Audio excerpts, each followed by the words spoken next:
Hello everyone. तो आज मैं बहुत दिन के बाद आपका ये क्लास ले रही हूँ।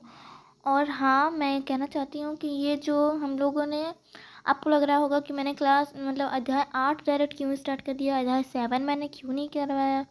तो एक्चुअल बात ये है कि आपका जो सिलेबस है उसमें से कुछ चैप्टर्स घट गए हैं। तो उनमें से चैप्टर 7 भी घट गया है, इसलिए मैंने चैप्टर 7 नहीं करवाया। तो आपको सीधा चैप्टर 8 पढ़ना है, चैप्टर 7 आपको नहीं पढ़ना है। तो आज हम लोग चैप्टर 7 का मतलब चैप्टर 8 का क्वेश्चन से करने वाले इस चैप्टर का नाम है मानव पर्यावरण, अन्योन्याकृत उष्णकटिबंधीय एवं उपोष्ण प्रदेश।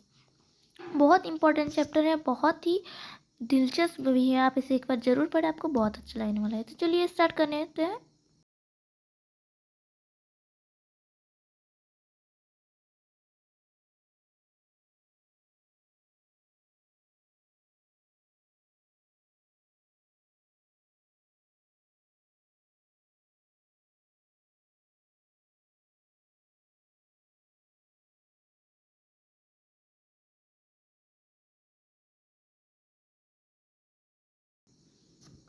तो सबसे पहले जाके आप मेरे चैनल को सब्सक्राइब कर दीजिए और हाँ, लाइक करना ना भूलें। अगर आप नए हैं तो सब्सक्राइब जरूर कीजिए। ठीक है, तो चलिए स्टार्ट करते हैं। तो अभ्यास कार्य में सबसे पहला क्वेश्चन हमारा है रिक्त स्थानों की पूर्ति कीजिए। तो देखिए, तो पहला क्वेश्चन हमारा है कि अमेजन बेसिन दक्षिण अमेरिका महाद्वीप में स्थित है। इसमें हमारा क्वेश्चन पूछा गया है कि अमेजन बेसिन डैश महाद्वीप में स्थित है, मतलब कौन से महाद्वीप में स्थित है। तो ये हमें पता है, हमने पढ़ा है बुक में कि अमेजन बेसिन जो दक्षिण अमेरिका महाद्वीप में स्थित है। तो अब हमारा सेकंड क्वेश्चन क्या है कि पटना खाली स्थान नदी के तट पर स्थित है। तो कौन से नदी के तट पर स्थित है, ये भी हम पढ़ चुके हैं और ये बहुत ही इंपॉर्टेंट क्वेश्चन है। ये आपके एग्जाम में आ सकता है, तो आपको याद रखना है कि पटना कौन से नदी के तट पर स्थित है। तो गंगा, ये बहुत ही इंपॉर्टेंट है और बहुत ही ईजी भी, आपको जल्दी याद भी हो जाएगा। तो थर्ड नंबर में हमारा क्या है कि गंगा ब्रह्मपुत्र बेसिन प्रमुख फसल डैश है। तो कौन सी प्रमुख फसल है, तो ये भी हमारा इंपॉर्टेंट ही है। तो हमारा प्रमुख फसल है धान। आपको याद रखना है कि हमारा प्रमुख फसल धान है और कौन सी जगह की, गंगा ब्रह्मपुत्र बेसिन का। ठीक है, तो चलिए अब हम लोग चौथा नंबर पहुंच गए हैं। तो इसमें हमारा पूछा गया एक सींग वाला गेंडा खाली स्थान पाया जाता है। तो इसका उत्तर क्या होगा, ब्रह्मपुत्र के मैदान में। तो देखिए, ये हमें पढ़ा भी है और मैं आपको बता भी देती हूँ अगर आपने नहीं पढ़ा है। तो एक सींग वाला गेंडा कहाँ पाया जाता है, ब्रह्मपुत्र के मैदानों में। तो ब्रह्मपुत्र एक जगह का नाम है, तो उसी जगह में जो हमारा एक सींग वाला गेंडा पाया जाता है। तो चलिए आगे बढ़ते हैं। तो देखिए, आगे हमारा है कि पांचवा नंबर हमारा पूछा है कि कोलकाता हुगली नदी के तट पर स्थित है। जिसमें हमारा पूछा गया है एक्चुअल में कि कोलकाता कौन सी नदी के तट पर स्थित है। तो ये हुगली नदी के तट पर स्थित है, ये इसका आपको याद रखना है।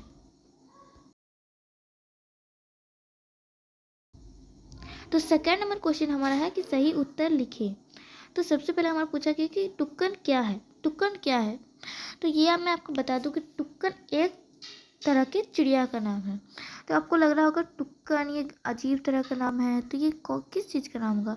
तो ये जो टुक्कन है ये एक पक्षी का नाम है। ठीक है, किस चीज़ का नाम है, एक पक्षी का नाम है। तो इसका पहला में हमें पूछा गया फसल का, पशु का, फूल का, पक्षी का। तो ये हमारा सही उत्तर क्या हो जाएगा, पक्षी का। ठीक है, एक से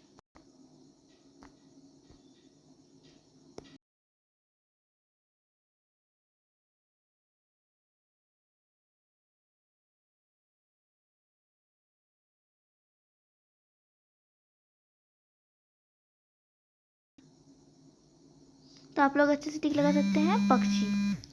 तो अब हमारा सेकेंड में क्वेश्चन है कि अमेजन बेसिन में घने वन को क्या कहते हैं। तो अमेजन बेसिन आपको पता है एक जगह का नाम है। तो वहाँ पर जो घने वन होता है जिसमें बहुत सारा पेड़ पौधा रहता है, तो उस वन को क्या कहते हैं। तो मैं आपको बता दूँ अगर आपको नहीं पता। तो उस घने वनों को क्या कहते हैं, सेलवा कहते हैं। क्या कहते हैं, सेलवा। पहला क्वेश्चन में हमारा है सेलवा, दूसरा में है प्रेयरी, गौ नंबर में हमारा है डाउन्स और घ नंबर है विल्ड। तो इसका हमारा सही उत्तर क्या हो जाएगा, सही उत्तर हमारा होगा, एक सही उत्तर हमारा होगा सेल्वा। ठीक है, तो चलिए आगे बढ़ते हैं। तो तीसरा नंबर क्या बचा, चाय के बागान कहाँ पाए जाते हैं। तो चाय के बागान कहाँ कहाँ पाए जाते हैं ये भी पूछा जा सकता है, लेकिन यहाँ पूछा जाए चाय के बागान कहाँ पाया जाता है। तो ये ऑप्शन में दिया हुआ है असम, हरियाणा, राजस्थान या बिहार। बहुत इजी क्वेश्चन है ये, हमें पता है कि चाय का बागान कहाँ रहता है, असम में। तो असम एक ऐसा जगह है जहाँ सबसे ज़्यादा चाय का बागान पाया जाता है। ठीक है, इसका आपको याद रखना है। चौथा नंबर है, ब्राज़ील में स्थानांतरित कृषि को क्या कहते हैं। स्थानांतरित कृषि मतलब जो चेंज होता रहता है, मतलब एक जगह में आज मैंने यहाँ कृषि कार्य किया, ये कृषि पूरा हो गया, मैं दूसरा जगह चला गया, फिर वो पूरा हो गया तो मैं फिर से दूसरा जगह गई, फिर वो पूरा हो गया तो फिर मैं दूसरा जगह गई। तो ये जब हमारा जो चेंज होता रहता है ना, इसी हम कहते हैं स्थानांतरित कृषि। ठीक है, तो ये आपको समझना है, ये बहुत ही इम्पोर्टेंट भी हो सकता है। चलिए आगे बढ़ते हैं। तो इसमें पहला हमारा क्या है, रोक्का, फिर है पोडू, फिर है मिलवा, फिर है झूम। तो इसका सही आंसर होगा रोक्का। अब देखिए पांचवा नंबर पे क्या है, सुंदरवन का डेल्टा किस नदी द्वारा निर्मित है।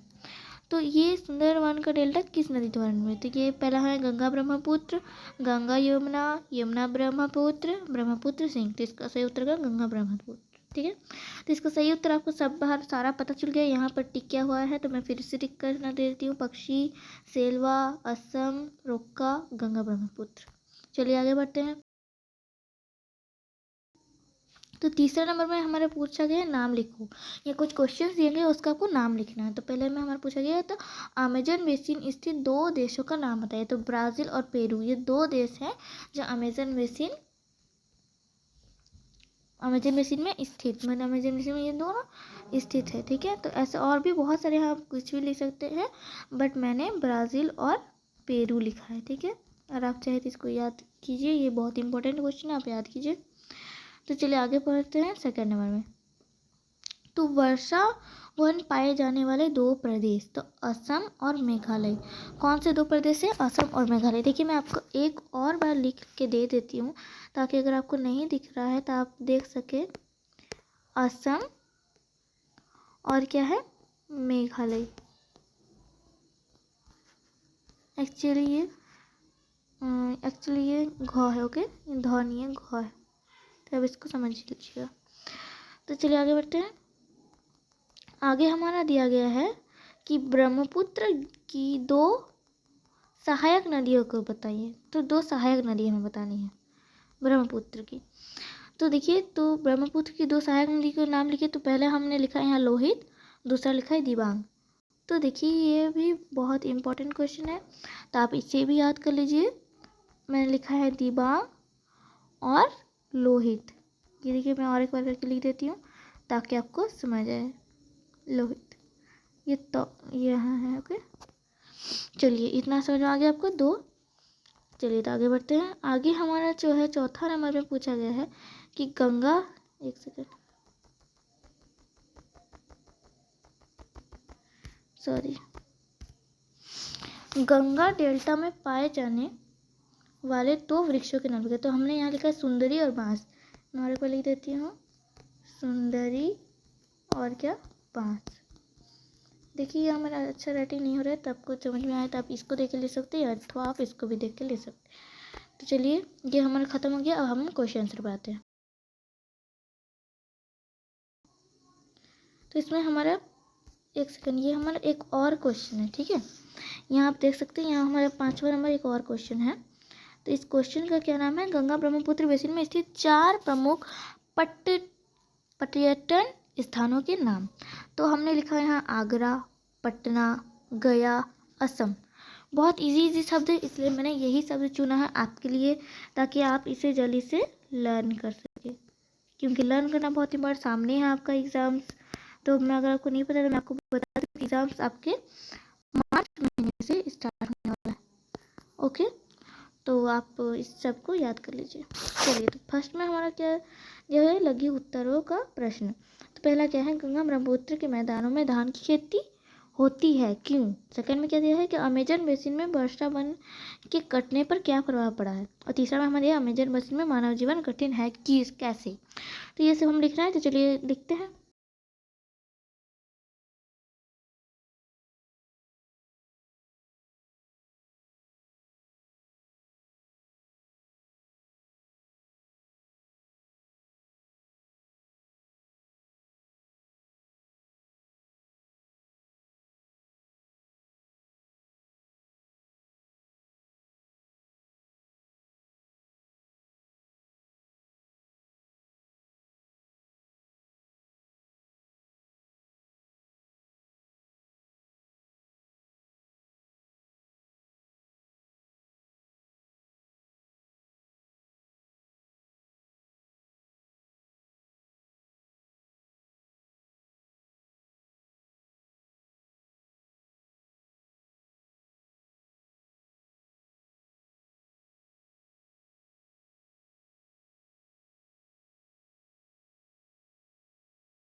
तो देखिए मेरा फर्स्ट क्वेश्चन का आंसर है धान की फसल के लिए अधिक जल की आवश्यकता होती है। गंगा ब्रह्मपुत्र के मैदानों में भी अधिक वर्षा होती है। तो इतना लिख देंगे, आपका हो जाएगा सही। सेकेंड नंबर में हमारा क्या है, देखिए सेकेंड नंबर में हमारा पूछा गया है कि अमेजन बेसिन में वर्षा वन में के कटने से क्या प्रभाव पड़ रहा है। तो अमेजन बेसिन में वर्षा वन के कटने से वर्षा में कमी आ रही है और मृदा अपरदन के कारण बंजर भूमि, देखिए यहाँ बंजर है, देखिए ऊपर में एक बिंदु है, बंजर भूमि का क्षेत्र भी बढ़ता जा रहा है। तो मैंने छोटा छोटा ही लिखाया है।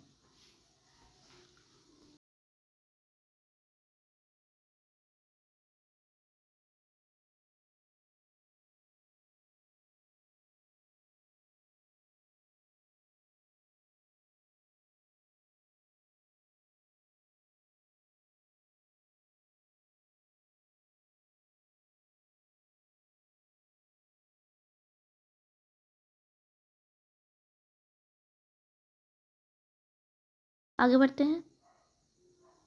तो देखिए थर्ड नंबर में हमारा क्या पूछा गया है कि अमेजन बेसिन में मानव जीवन कठिन है, कैसे। तो प्रतिकूल जलवायु जैसे उच्च तापमान, भारी वर्षा, अधिक आर्द्रता और घने जंगलों के कारण अमेजन बेसिन में मानव जीवन कठिन है। तो देखिए इसको मैं आपको डिक्लेयर कर देती हूँ। देखिए जो अमेजन बेसिन जगह है ना, वहाँ पर हमारा कुछ भी प्रतिकूल, मतलब जो मानव के लिए इम्पोर्टेंट है, वो कुछ भी चीज़ वहाँ पर नहीं है। तो जैसे कि मानव को क्या चाहिए होता है, मानव यानी कि इंसान को क्या चाहिए होता है, पानी, प्रतिकूल जलवायु, प्रतिकूल जलवायु यानी कि वेदर अच्छा होना चाहिए। ऐसे बहुत सी चीज़ें जो है मानव को चाहिए होती हैं, ठीक है।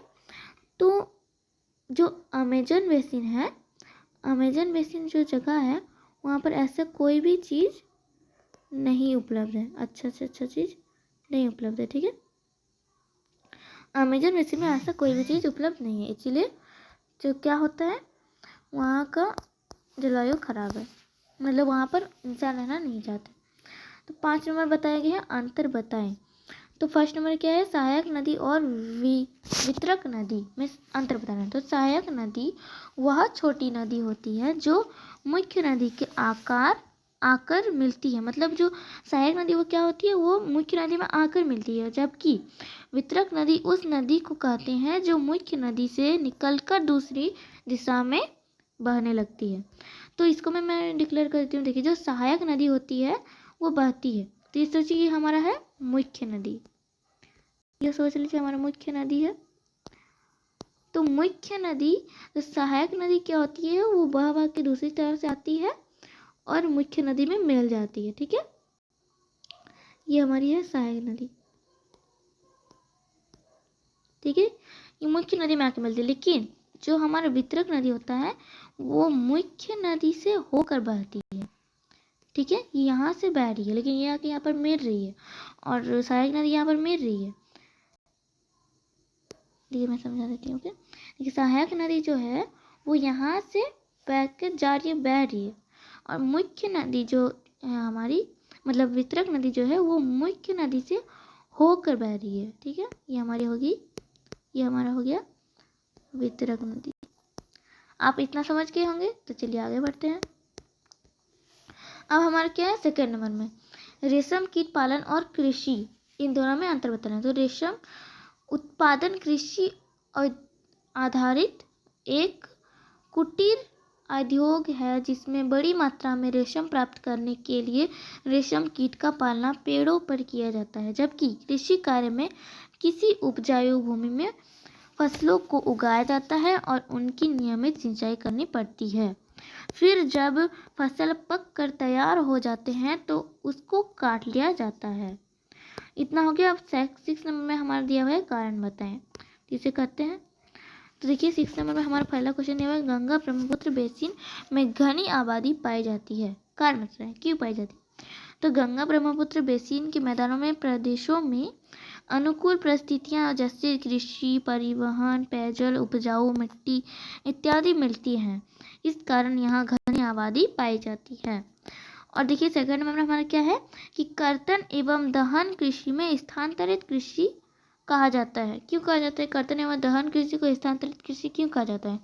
तो कर्तन एवं दहन कृषि पद्धति में भूमि तैयार करने के लिए पेड़ों और झाड़ियों को काट कर जलाया जाता है, जिससे पोषक तत्व मिट्टी में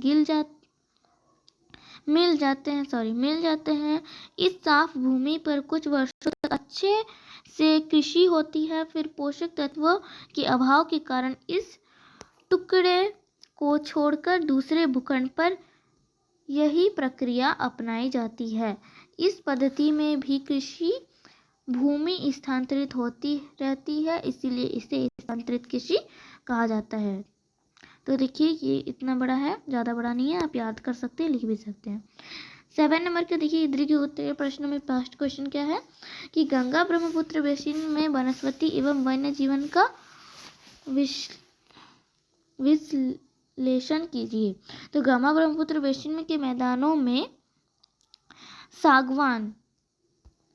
सागवान, शीशम,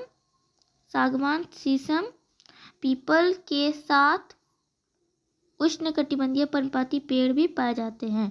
ब्रह्मपुत्र के मैदान क्षेत्र में बांस के झुरमुट पाए जाते हैं। यहाँ सुंदरी बांस बेट मुख्य वनस्पति है। गंगा ब्रह्मपुत्र बेसिन में विभिन्न प्रकार के वन्य जीव पाए जाते हैं। इनमें हाथी, बाघ, हिरण एवं बंदर सामान्य रूप से पाए जाने वाले जीव हैं। एक सींग वाला गेंडा ब्रह्मपुत्र मैदानों में पाया जाता है। तो देखिए उसके बाद हमारा सेकंड नंबर में है मानव और पर्यावरण के बीच अनिश्चित संबंध है, व्याख्या कीजिए। तो देखिए मैंने सारे आंसर्स जो है आपको सही से और ऑल और कंप्लीट सॉल्यूशन दे दिया है आपको। और यही एक क्वेश्चन है 7 का 2 जो मैं आपको होमवर्क के रूप में देती हूँ। इसको आपको बनाना है और कमेंट सेशन में मुझे लिख करके भेजना है।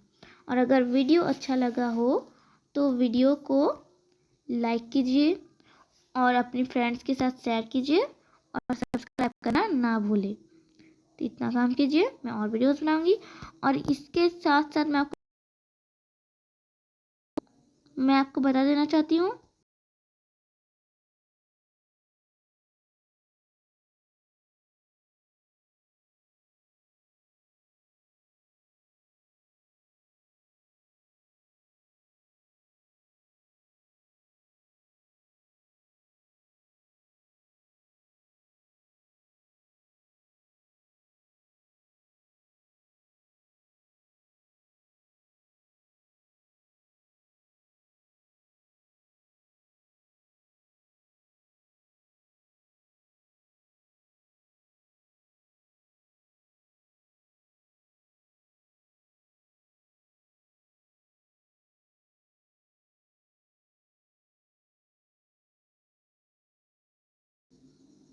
तो मैं आपको ये बताना चाहती हूँ कि चैप्टर 8 हमारा फिनिश हो गया है और इसी के साथ हमारा सिलेबस कंप्लीट हो जाता है।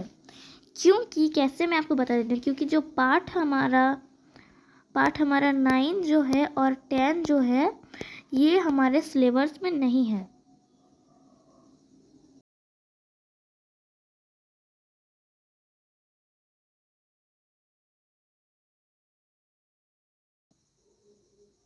तो हमें पता चल गया है कि पार्ट है 9 और 10 हमारे सिलेबस में नहीं है, इसीलिए हमारा चैप्टर 8 लास्ट होगा। तो ये हमारा सिलेबस कंप्लीट हो गया है। अगर आपको वीडियो अच्छा लगे तो वीडियो को लाइक कीजिए, शेयर कीजिए और सब्सक्राइब करना ना भूलें। तो ये लास्ट वीडियो हमारा ये बुक पूरा फिनिश हो गया है, सिलेबस कंप्लीट हो गया है। सारे क्वेश्चन आंसर को अच्छे से याद कीजिए। और अगर 7 का जो सेकेंड क्वेश्चन है वो आपको अगर नहीं आ रहा तो आप मुझे पूछ सकते हैं, और अगर आ गया हो तो कमेंट सेक्शन में मुझे ज़रूर भेजिए। तो आज के लिए इतना ही, बाय।